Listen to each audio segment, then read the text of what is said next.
વેક્ટર્સમાંથી mostly પૂછાતો એક question છે, find the unit perpendicular vector to both a bar and b bar. આપેલા બંને સદિશોને લંબ હોય એવો એકમ સદિશ શોધો. તો તમને બે વેક્ટર એ બાર અને બી બાર આપેલા છે. સ્ટેપ નંબર 1 બંનેનો ક્રોસ પ્રોડક્ટ શોધો. સ્ટેપ નંબર 2 બંનેનો મોડ્યુલસ શોધો, એટલે કે જે ક્રોસ પ્રોડક્ટ શોધ્યો તો એનો.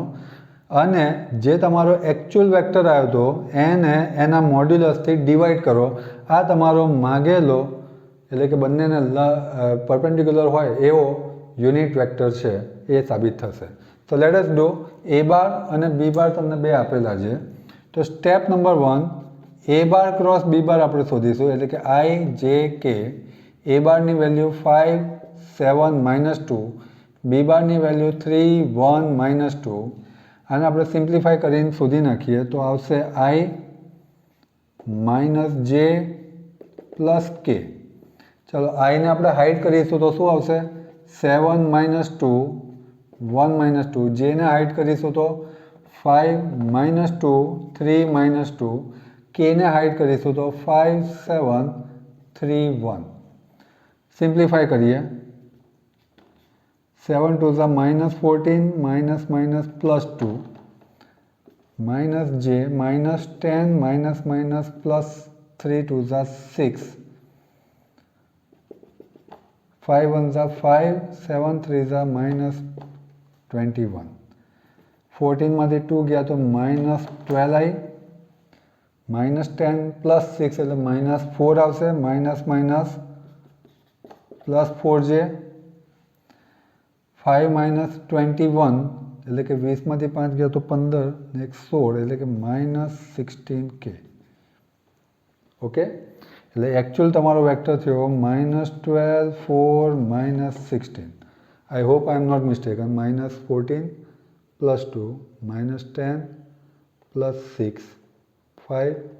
ઓકે, હવે આપણે એનો શોધીશું મોડ્યુલસ, એટલે કે modulus of a bar cross b bar that is equals to √ of.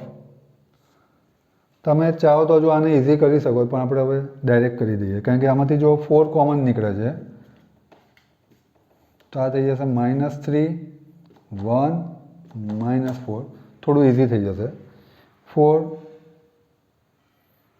તો ડાયરેક્ટલી જ આપણે કરી દઈએ, કારણ કે જે મેથડ તમે શીખ્યા છો એને કોન્ટ્રાડિક્ટરીમાં નથી જવું.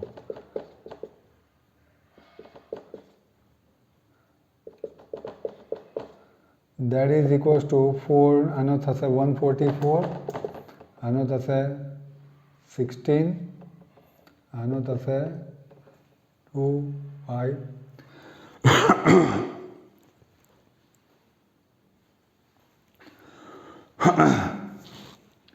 ઓકે, 16નો સ્ક્વેર થશે 256.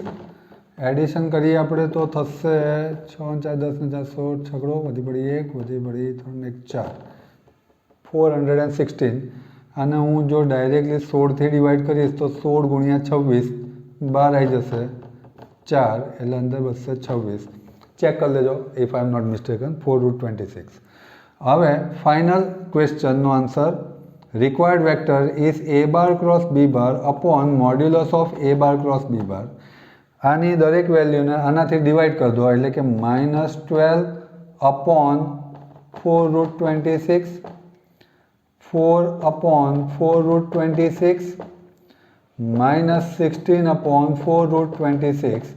સિમ્પ્લિફાય કરો દોસ્તો. 4 3